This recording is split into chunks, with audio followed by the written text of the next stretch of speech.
जी gym भाई ये हमारी फीमेल ने अभी मेरे ख्याल में कोई 15 दिन हो गए हैं इसने बच्चे दिए हैं जी। ये तकरीबन 7 है मेरे ख्याल में, 7 बच्चे इसने दिए हैं जी। और ये दूसरी फीमेल है, इसके 3 हैं।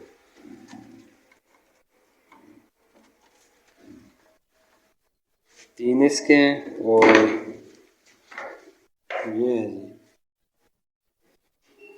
जी, ये पहले वाले हैं उसी काली के, पिछली बार पहली दफ़ा के 4 बच्चे हैं।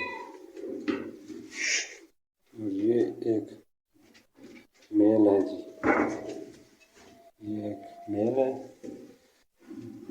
और एक मेल हमारे पास अभी बाहर है। ये जी है जी, बस यही